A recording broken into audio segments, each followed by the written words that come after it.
Okay, so this is a replay cast of my Chalice round 1 game with my underworld team, hashtag not ogres, against Juhanian's Norse team.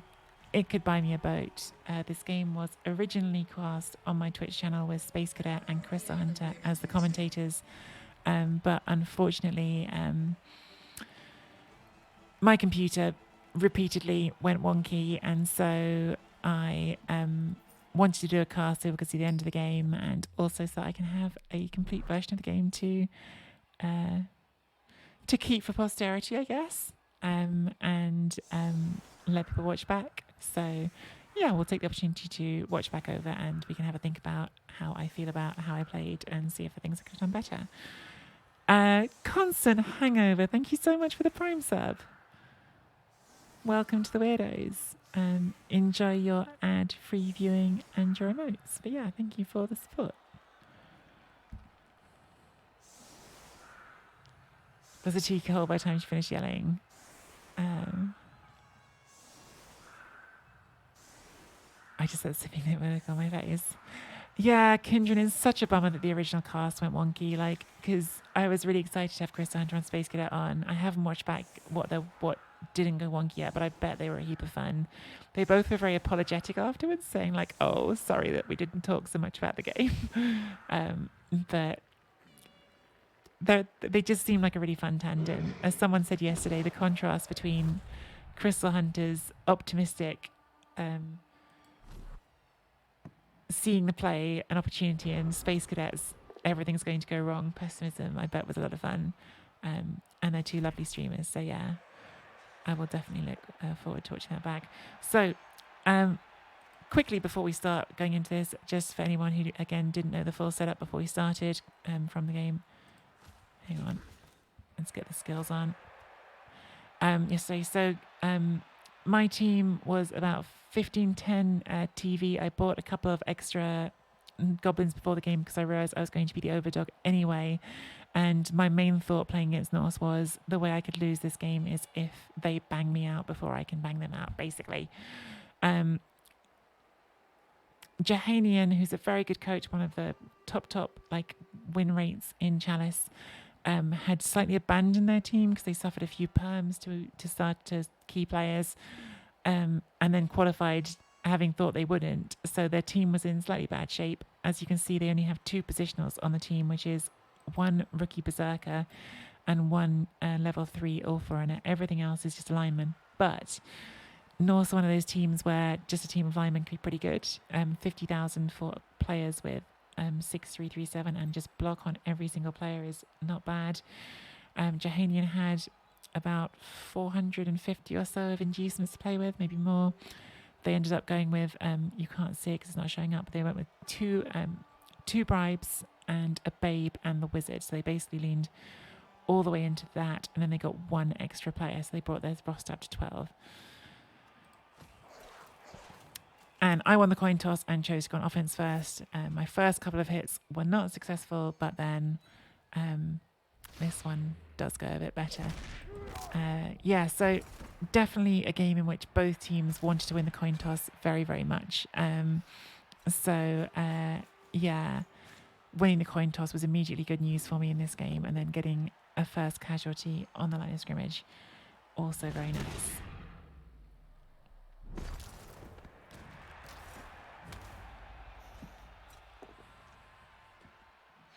Nothing particularly surprising about anything I'm doing here, I don't think. Just taking all my hits down the line.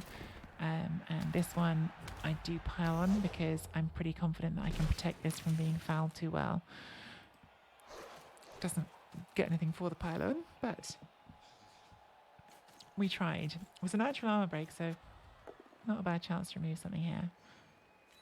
Yeah, so you can see there they got the 1 babe and 2 bribes. So because of the wizard, I guess this is kind of the first thing to say about the way I chose to play it. Because of the wizard, I have these 2 great throwers for picking the ball up. I've got this one with blodge and leader, this one with movement 8, blodge and 2 heads. But I was not wanting to carry on those because I didn't want to get them lightning bolted. So I chose to carry on chat. I chose to carry with you guys chat. to start this drive off, because I believe in you, chat, and not because I wanted you to be zapped with a lightning bolt. Yeah, Conks and the Hangover. It's a really fun combination, Space and Crystal Hunter. And if anyone's not following either of them, they definitely should. So, actually, even though I felt like I had a pretty decent line of scrimmage, this was a situation that I was worried about. Immediately, the Norse take one hit and remove a goblin, so we're on 10 versus 10, even though it was my line of scrimmage. I thought Juhanian did a nice job here, because this is their star player, basically, is this one Ulf. They did a good job of making it so I can't easily blitz this, because I have got a horns blitzer, right? I've got this player with horns, so I can blitz at strength 4, but where's my assist going to come from unless I leave something else base, which I don't want to do. So they protected that quite well in a less obvious way by hanging it there. I decided just to move the ball away from this group because I was mostly thinking about the wizard, and I went after their tackle piece since we have quite a bit of dodge on the team, so trying to get that off was a priority, but I felt I couldn't pile that on right next to a dirty player, so unfortunately we didn't get rid of that one. But yeah, so far I'm not seeing anything that I did that I hate. I think this is all reasonably sensible. I'm sort of playing for time a bit. I don't want to score too quickly, and I want to keep the ball somewhere where the wizard doesn't feel too good. So I've built this 2-layer screen around the ball everywhere, and I've made it so that the fireball is no good.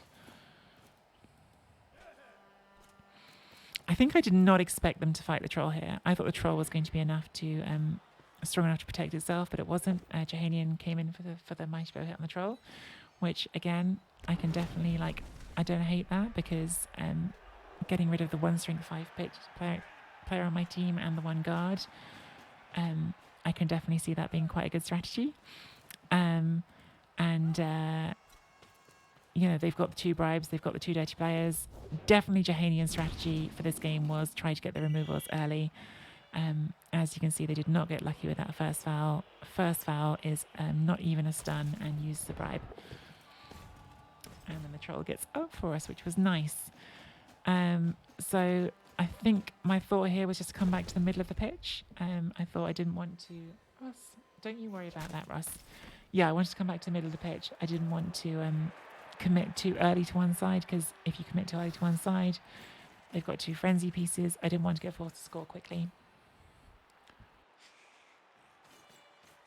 But of course, I'm also thinking all the time, how do I keep this ball suitably safe from wizard plays? So I'm trying to give it a good screen here. Again, make it not so comfortable for a wizard, but I decided to try to foul their dirty player. It's a bit of a gamble because I haven't got any bribes, but I have got 3 on the bench, so I was thinking, let's try to get that off the pitch before it gets us off the pitch, basically. But another stun on the foul. And here we've just tried to make it so that the frenzy pushes into the troll don't look so good. And I've slightly hung out of it Johnny, the Skaven lineman, as a sacrificial piece to hit over there, which is exactly what they went for.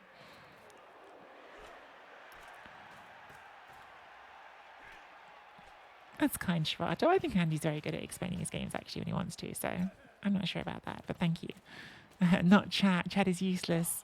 What if I told you that you're part of chat, Starferret?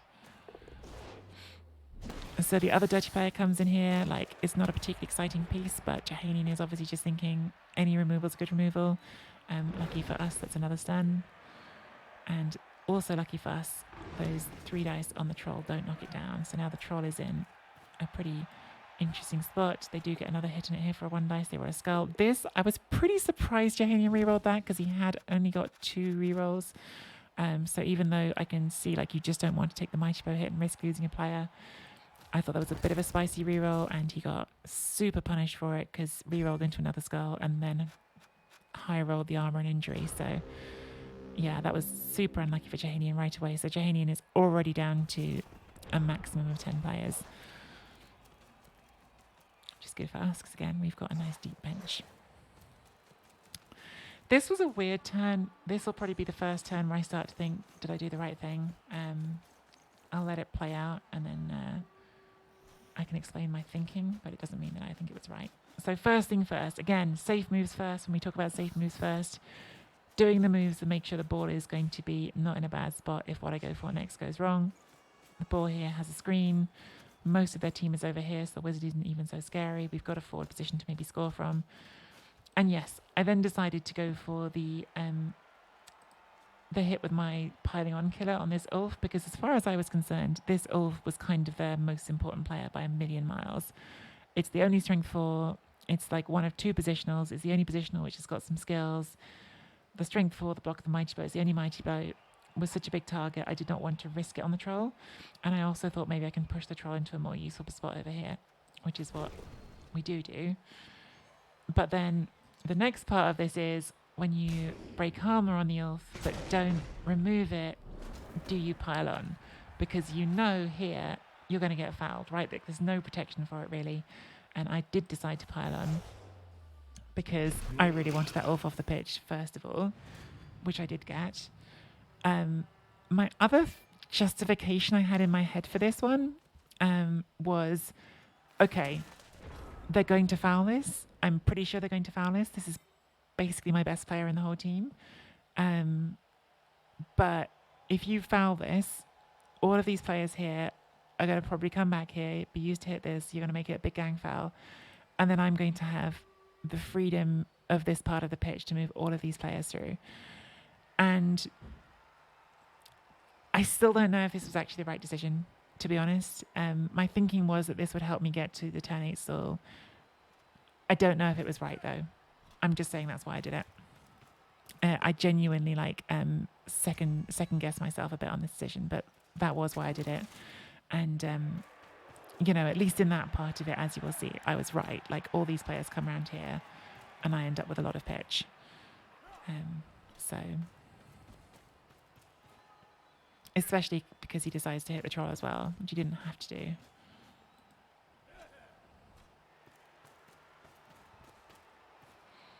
Yeah, it's exactly it, Galentio. I gave up a player to gain a lot of space, but it's my best player, so I don't know. That at the time felt like a very bad news stun for us. I did not want that to be stunned, because losing that for the next turn is not ideal. Lucky for us, that foul does not immediately kill our best player. And now, yes, we can move all of these players through here.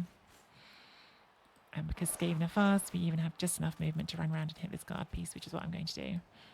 But safe moves first. Which I'm trying to always make sure I do all the time, which I don't always do in CCL. I do get lazy.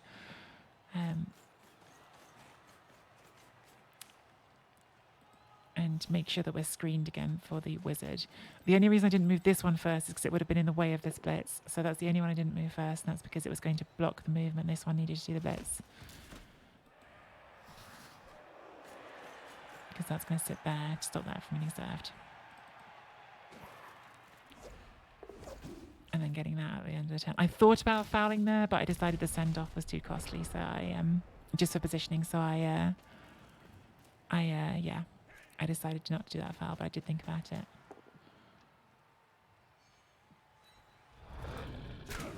I feel like that blitz from Juhanian, I'm not actually sure what else they could have done, but that to me definitely felt like a moment of, we're not even trying to stop you from scoring on turn 8 now. We're just letting that happen. Goes for a huge foul now on the killer. It's like an automatic break armor. Once again, we get lucky and it just is another sun.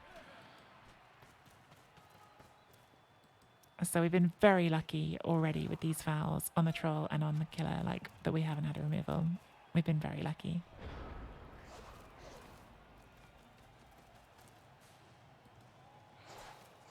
The rest of this drive, let's wait it out. So yeah, brought the goblin in there so we could get that up. And then took the splits here. Borders again, all safely screened. This was my first greedy roll of the night game, but I hadn't used a reroll yet, and I felt like the ball was safe enough if it went wrong, because we had the screen in place, and it was not like they had amazing recovery. I didn't think they'd want to use the lightning bolt there because it's not going to get them a score. So yeah, greedy reroll gets rewarded with a KO. Only thing with using the reroll was that I then had to do a dodge off tackle without the reroll, but we got away with it, so.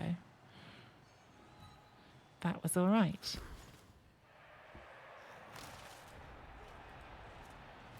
Once again, ball is screened, and it's not looking very good for the wizard. Once again, they foul our killer, and once again, we get another stun. We were so lucky on these fouls. And that's the second bribe gone. Like, unbelievably lucky on the fouls. Like, really, like, that's why I say I don't know if I made the right decision or not. The decision, like, played out as the right decision, because the fouls were terrible. But if they'd killed it, maybe it would have felt like the wrong decision. So, yeah, I don't know. We got very lucky on the fouls. And, like, that was Juhanian's whole strategy. They were down a bunch of TV. They put the inducements into the fouling game, and they did not get anything for it, really. Because now both bribes are gone.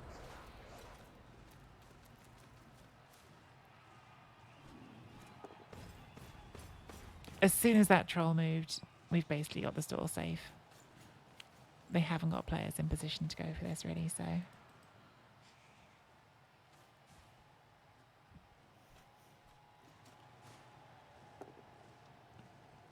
That's why the troll went first.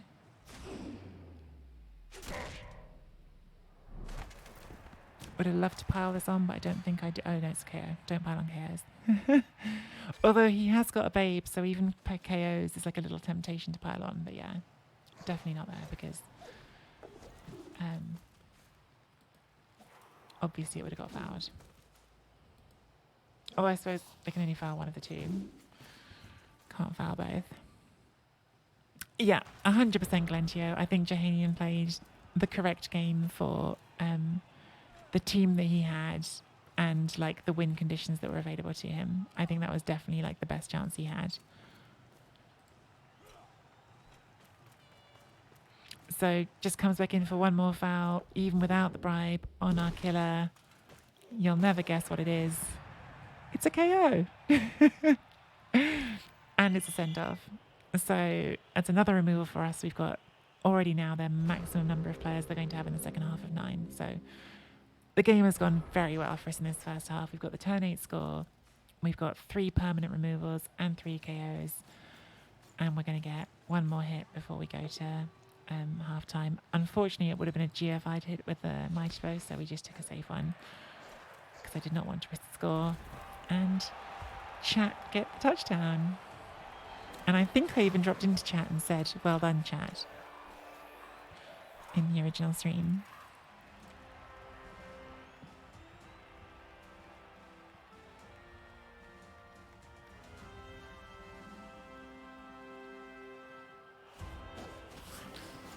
We get 2 KOs back, which includes the killer who just got KO'd on the foul.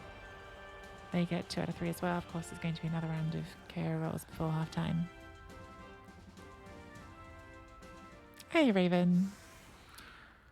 Raven, before you start dropping spoilers, we're doing a replay of the Chalice game, so no spoilers, please. But yeah, we're just doing a replay for since the ending got cut off and for people who missed it. Ross, we're doing pretty good. I think Ross is a bit unimpressed because we haven't had a walk yet today because it was raining so much earlier. But we're going to do one. We've had a very good play, to be fair. But I think we'll do a walk after this.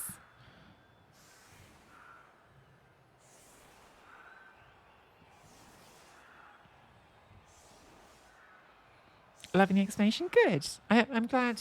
I'm glad it's helpful because, like, it's often helpful for me to go back and rewatch games because I often see things that are that I would have done differently. And in fact, I'm quite interested to watch the start of this half because this isn't the second half yet, but yeah, early in the second half is when my internet or my computer, I keep saying the internet, I don't think it was the internet, but it's when my computer fell over for the first time. So I definitely made some panic decisions that weren't necessarily very well planned.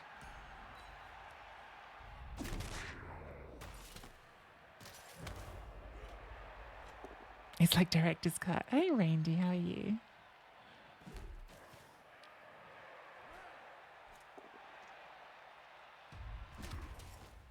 So again, we've been incredibly lucky. No removals there on these goblins in the line of scrimmage. which means that we're going into the second half with a guaranteed 11 players and a bench actually with more than 11 players.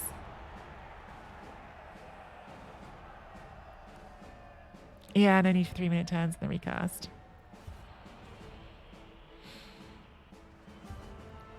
And now we get some more luck because the Ulf, despite having a babe, has failed both KO rolls. So even though they got 2 out of 3 of their KO rolls back, they didn't get back the most important player. So in the end, if we're going for results-based analysis, my decision to pile onto the Ulf was amazing. Whether it was the right decision, actually, I still don't know. But results-based analysis, it was amazing. So, your Underworld team is doing good so far this season. Nice, Rindy. I had a heap of fun with the Underworld. Like, Underworld are very glass cannon, very high rolly team, but they're kind of fun because they combine that killingness with like you can actually do agility plays and stuff, right? Like the throwers and the 2 heads, and if you have any 2-head goblins, you can do some real hybrid stuff too.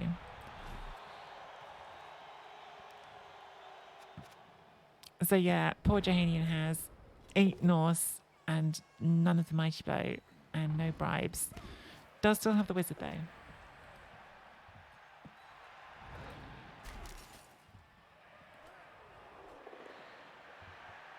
I'm often not that big a fan of piling on Raven, but Claw and piling on.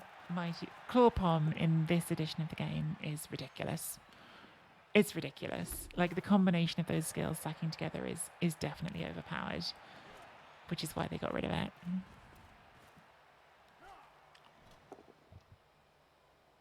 But the funny thing is they got rid of it, but Underworld wound up even stronger because now Underworld can have a Gutter Runner. And Underworld with the Gutter Runner, it turns out, are very powerful. The Gutter Runner and the Rat Ogre and the Snotlings all really strengthen the team, I think. So they kept on fouling even without the bribe, but once again another stun. So many foul stuns. Right. So just to say at this point, this is the point when the internet, when the computer fell over for the first time and stopped working. So this whole turn was just like a panic turn of trying to get the computer to work, which is why I ended up playing it really conservatively. I took my 1 blitz, I ran back, and then I tried to like keep a screen in place basically because I just needed to not. I did end up doing a foul. I just needed to get through the turn. With hindsight, would it have been better to get some pressure forward on the ball? In general, yes, I would like to get some pressure forward on the ball. I am in quite an odd position in the game right now because at this point of the game, I am feeling quite confident that I should be able to win the game. The numbers are in my favour. I've got the lead. And so I am very wary of letting certain players get hit because if I wanted to pressure the ball, the sensible player to pressure the ball would be with like a thrower or one of the killers, and I don't really want those to get hit. So I think you can make an argument for that I should have pressured the ball here. I think you definitely could make an argument because, like, hang on, let's count it out. 1, 2, 3, 4, 5, 6, 7, 8, 9. I could even base the ball with blodge, and they actually don't have any tackle. Well, they've got 1 tackle, but it's not going to reach there. So you definitely could have played this in a more aggressive way, sending 1 or both runners down, base the ball, pressure the ball. I think if I'd been in a more aggressive mood, I definitely would have done. I think if I'd had time to think about this turn at the time, I might have done, to be honest. I think I might have sent at least 1 of them down because I don't need all these players here to defend. I've got more than enough players here to defend. So I think I would have sent someone down, at least to threaten it. I don't know if I would have done the GFIs or not. Probably not the GFIs. I probably would have just sent 1 down there to be in their half.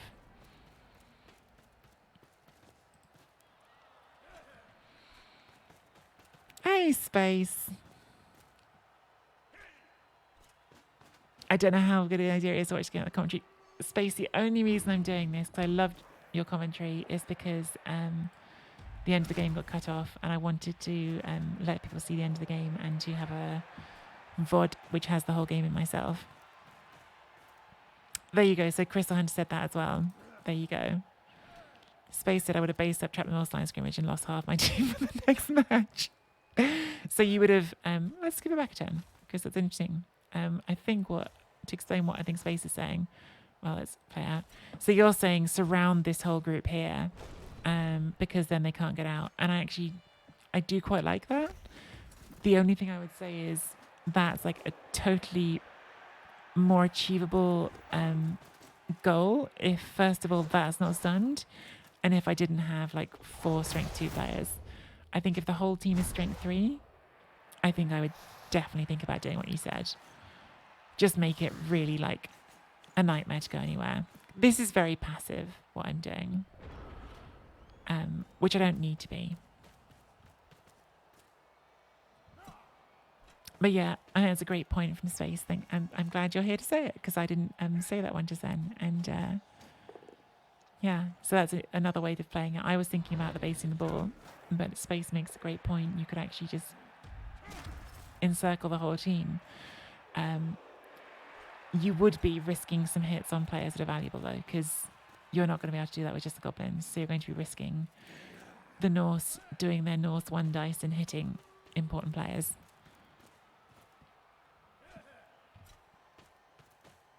I mean, that's super interesting to hear from Space because Space plays Norse more than anybody. So Space knows what Norse don't want to happen. So really, really interesting insight from Space. So now I'm in this position, I feel like I can't pressure it as well anymore. So again, I decided to play it reasonably passively. I do this pattern a lot in this game, and you'll see me do it in other games. This is an anti-surf screen, basically. Like, you put the second player there because that way you can't surf that one because that's in the way.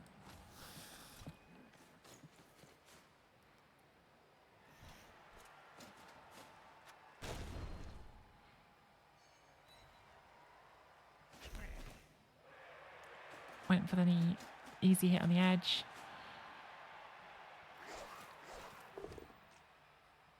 Which sets up another 2 dice there.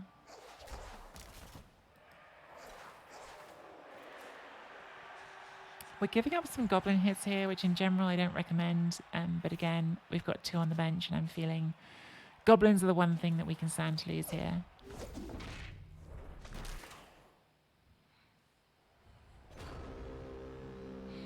So I think this is the wizard turn.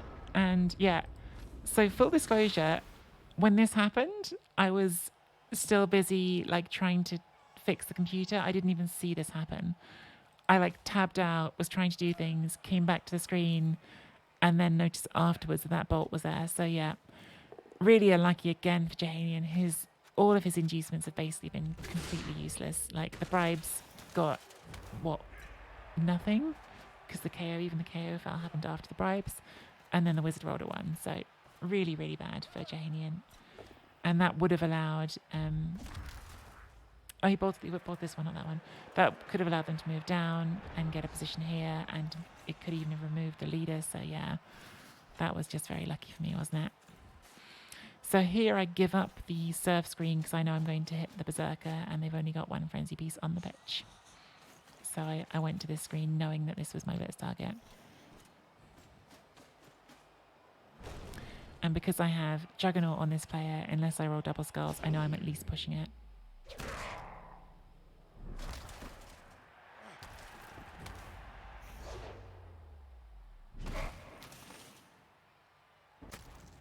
That's a nice removal. I think this is the Apo.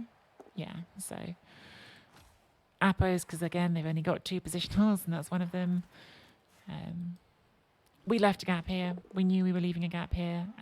That is very much me playing the position in the game, which is that I'm feeling very in control of the game at this point. So if they want to get this space, what's the worst that's going to happen? They're going to score on turn 12, and how are they stopping me from scoring back? So like, this is actually like I guess another point to make. Once that wizard goes, I honestly don't care if they score anymore. Because if they score, as long as they're not doing it on turn, I guess 14 would bother me a bit, But as long as they're not doing it on turn 15, I really don't care if they score because I've got a really good ball carrier and they can't bolt me anymore. So I'm very confident that I'll be able to score. The wizard going was just like a massive sigh of relief. It was like, okay, that's like their win condition gone, was how I felt about it.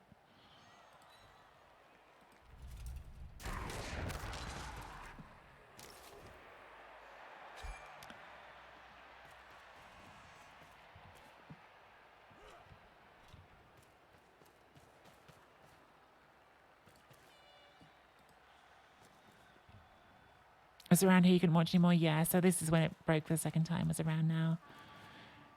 So yeah, I think this is probably the bit that most people haven't seen. Bless them, Space Cadet and Crystal Hunter, lovely people that they are, were still waiting in the commentary channel at the end of the game. They did not abandon, even though I stopped coming to them. So thank you again, Space and Crystal Hunter.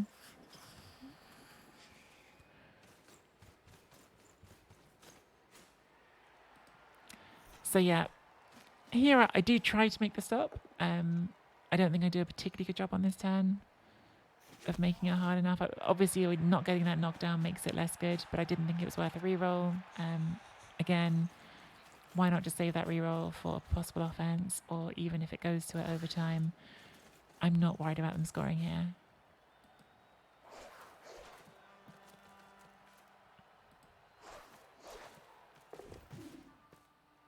That little dodge through there just stops that from being free for nothing, although it's only a hit here, it's not that hard.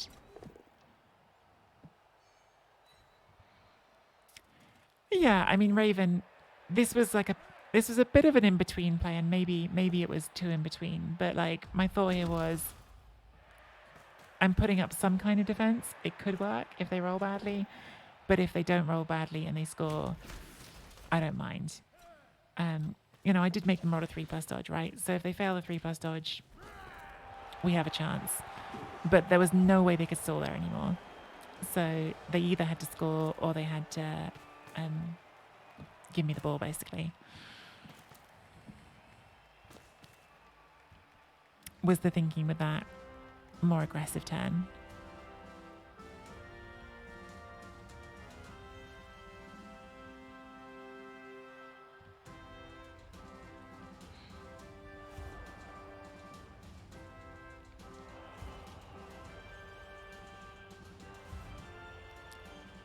So they finally got their Ulf back.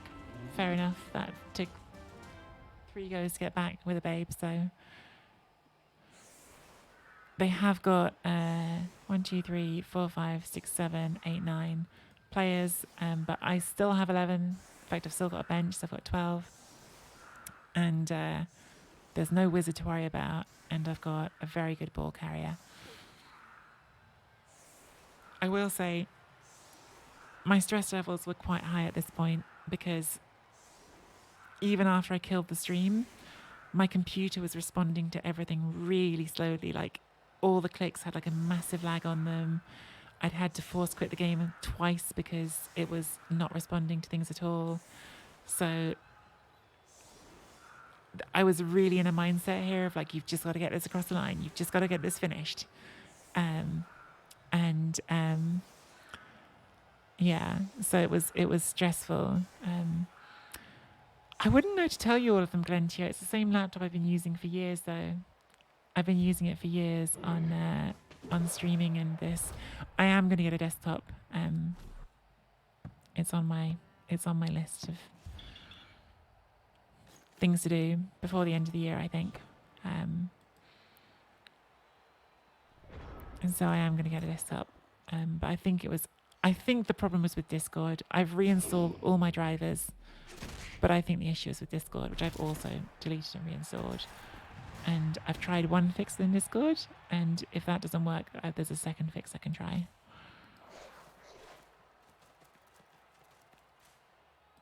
So we've got 4 turns. We don't even need to rush. The ball has gone. Was that a high kick? Yeah, it was a high kick, wasn't it? So we got the ball right away, which was... Or was it a touchback? I can't remember. Anyway, we've got the ball on who we want it on right away.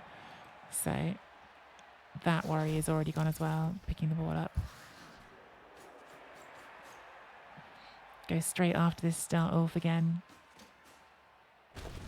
Unfortunately, don't get him. I think I did think about a reroll there for a second. I was just like, no, you don't need to be that greedy. Just play this sensibly and you'll be okay. Because if you reroll that into a double skull or something, then it could actually be bad. Whereas the push is fine.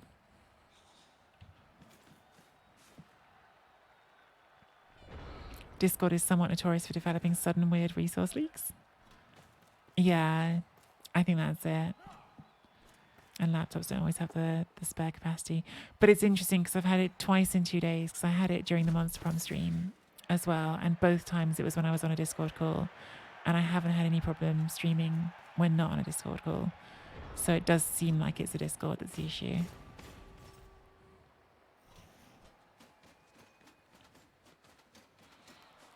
So my thinking here was send that one there so they can't just ignore this side of the pitch, but still go this way just because we've got more players on this side.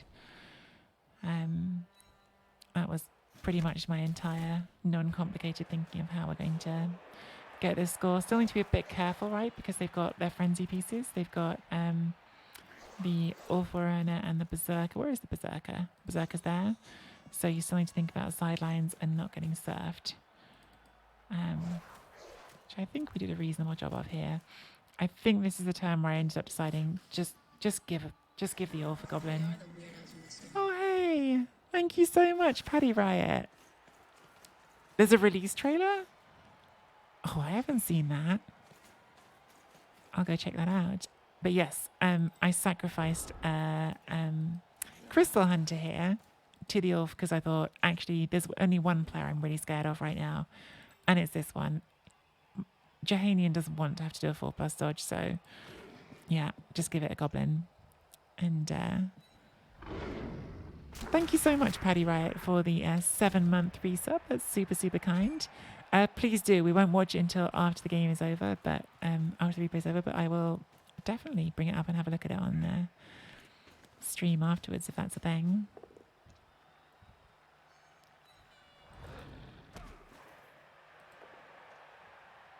Thanks. Yeah, I'll play that on stream for everyone after this. So yes, we did give up Crystal Hunter, who did get cast. I actually don't know if any of these were perms. No, just badly hurt. But that's fine, because it did what it needed to, which was keeping this Ulf stuck in the middle of the pitch.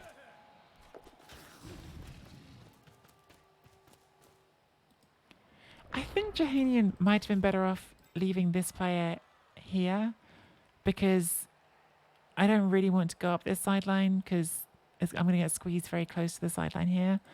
Whereas by bringing that inside, they actually left me this pretty easy move into the middle of the pitch, which is exactly what I want to do. Again, a bit annoyed not to get the knockdown there, but it's fine. We've got enough space to go into, so. Yeah, watching that back, I don't know what their thinking was bringing that across, because I feel like they gave me too much space here. Like, this was not hard to reposition into the middle.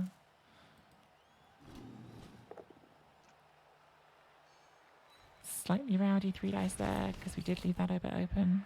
I actually really think that's a bit bad. That was a bit bad, taking any action with a troll when that could have left that open, but didn't get punished for it, so that's good. Yeah, not in love with that play that I made. I did wonder if I should sacrifice this Skaven lineman to the Ulf this time, and I didn't. With hindsight, maybe I should have done, because they do use this player on the next turn. Could even have done it with that Goblin, I guess, to the front.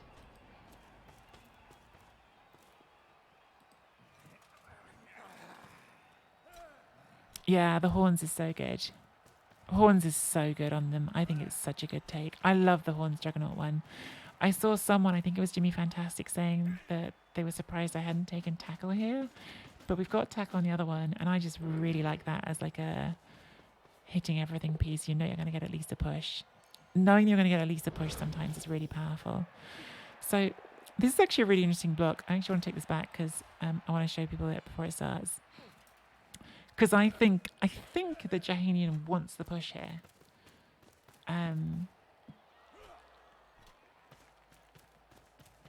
To be honest, it's very hard to stop me from scoring here because this has 2 heads. So like your worst case scenario is you're dodging like you have edge 4 and dodge. But I think this Ulf, when it blitzes in, actually does not want to pow on the first hit. Because if you get pushes here, and then if you get ideally a pow on this second hit, but even a push, then this Ulf is on this side, and you've got this side at least a little bit tied up, and you're making it hard for me to dodge anywhere. Unfortunately for Juhanian, he rolls the both down, and that has a wrestle, so I just take them to the floor, and now you haven't got this side at all. But I think the pushes they actually wanted, and it was just the second bit they didn't want. But because they rerolled that, they then don't have a reroll for that, and this is now not at all hard to get. We've got the 2 dice hit with wrestle on that, so anything other than double skulls is getting that off, and then we've scored. I think I get greedy and take a block afterwards, just because that's my tackle mighty bow that I'd like to try to level. Not that it's anywhere near leveling, so I think that was just a greed hit. I think that's the only one. Yeah, and then we score. So that's what everyone missed after the stream fell over. Pretty routine end to the game, really. It probably felt a bit less routine to me at the time because I was flipping out about how internet and computer and not being able to stream. But actually, we were never really in trouble there, were we? After the first half, with the removals going our way, with the fouls not going Juhanian's way, it was a pretty straightforward game. Got quite a lot of SPP, although I don't think any of it was particularly meaningful. I think that's a rookie goblin. Chat's a rookie goblin.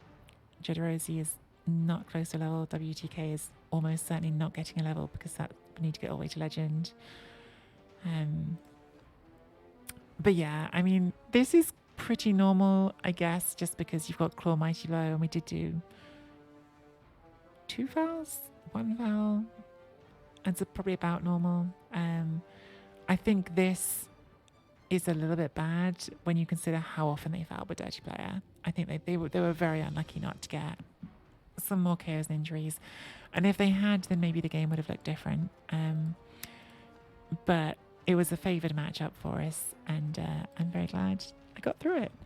I hope that replay cast was helpful.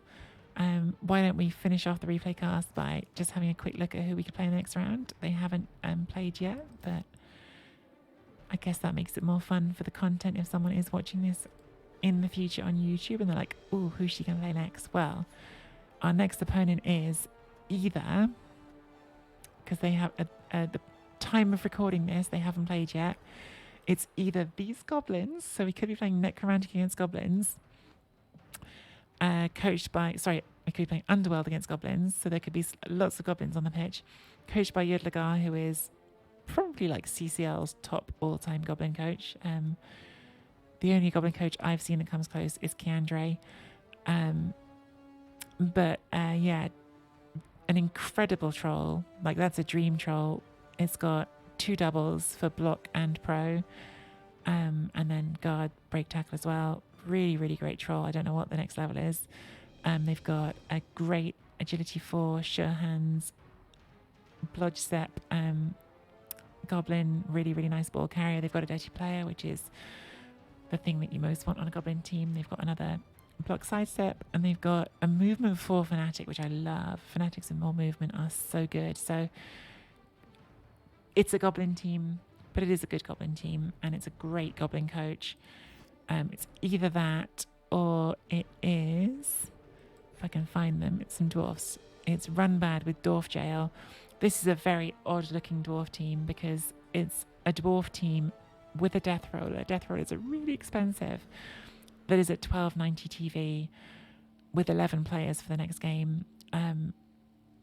Really bizarre dwarf team that ends up being cheaper than a goblin team, even with a death roller. I've never seen a dwarf team that would be carrying a death roller and still end up getting inducements against goblins. I expect Yudlagar will probably cut something so that he doesn't give up inducements against the dwarves. I think the goblins will cut.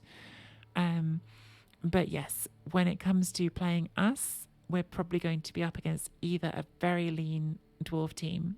We will probably give up inducements to dwarves, which sounds really bad, or we'll be playing goblins. So two like almost completely opposite potential matchups. I don't know which of the two I'd prefer, because dwarfs are a really weird matchup for Underworld, right? Because on the one hand, we get to use our Claw Mighty Blow, and if our Claw Mighty Blow fires early in the game and removes some dwarfs and they haven't got a bench, we will be in incredible shape.